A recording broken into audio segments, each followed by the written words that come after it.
तो बैदुरिया बख्शी जैसे मॉडल हैं, मॉडलिंग उन्होंने अपने एक ऑक्यूपेशन की तरह ले रहे हैं। तो मेरा आज का आपसे इंटरैक्ट करने का पर्पस ये था कि as a mother, as a parent that who has seen his growth, who has seen challenges also, his strengths also.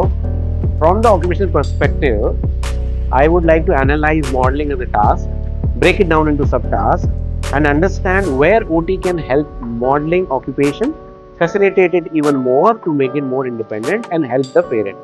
But for this, I would need your perspective in it. Like from the modeling perspective, whatever activities, actions, tasks that are required of him as an autism person and doing modeling, which of the activities, tasks, actions, be it be small or big, require any kind of help, support, consideration, accommodation, so that I can then take it up in the OT as a goal.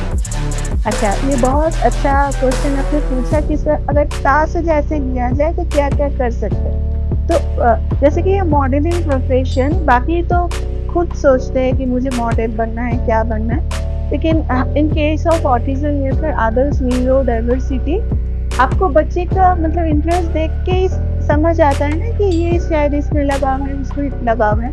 तो मेरे case में जैसे इस बच्चे को बहुत ज़्यादा photo खिंचाने में, अपने हिसाब से ड्रेस पहनने में बहुत पसंद है। उसे शायद एक फ़िल्म स्टार उसको बहुत ज़्यादा पसंद है। तो क्या है इसमें चॉइस मेकिंग डिसीज़न का बहुत बड़ा हाथ है।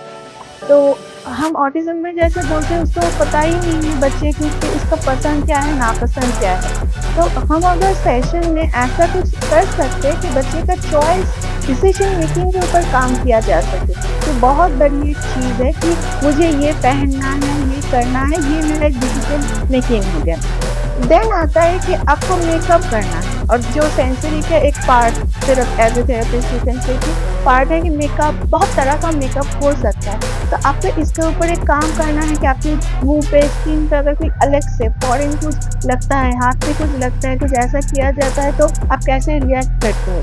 तो उसके ऊपर एक अलग से पूरा काम करना कि अगर कुछ आपको दिया जाए, आपको अगर डिफ़िकल्टी होता है तो we can avoid it but क्या हम थोड़े-थोड़े करके उसके ऊपर एडजस्टमेंट कर सकते हैं? हम क्या सह सकते हैं उसको? We can take it makeup for this purpose. ये एक काम हो गया और इंस्ट्रक्शन लेना, क्योंकि फ़ोटो खिंचाना ऐसा नहीं है कि मैं एक सेल्फी खिंचा रही हूँ, उसमें बहुत सारे सब टास्क होता है।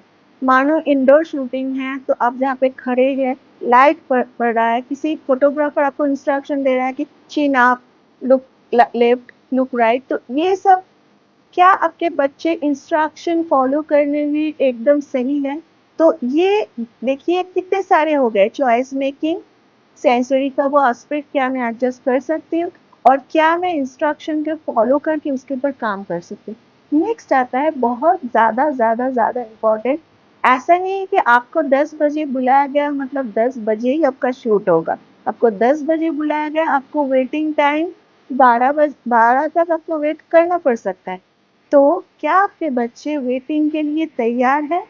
तो इसके ऊपर बहुत ज़्यादा काम करना होगा। नेक्स्ट है तो बहुत सारे लेकिन मेरे मन में जो अभी आता है कि क्या आपके बच्चे सेफ इंडोर में कंफर्टेबल है या फिर आउटडोर में कोई अनस्ट्रक्चर्ड सिचुएशन में भी ही और शी कैन मैनेज। सो ये प्राइमरी चीज़ अगर आप कर पाए और बच्चे का अगर मन है कि पहले ही बताया कि डिसीजन मेकिंग ऐसा ना हो कि प्रणव बख्शी या फिर बैजुलिया बख्शी मॉडल है तो फिर सभी पर्सन विथ ऑटिज्म को मॉडल ही बनना है।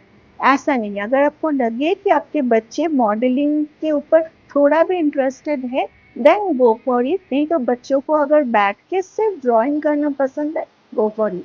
Just focus on your child's priority, that's it.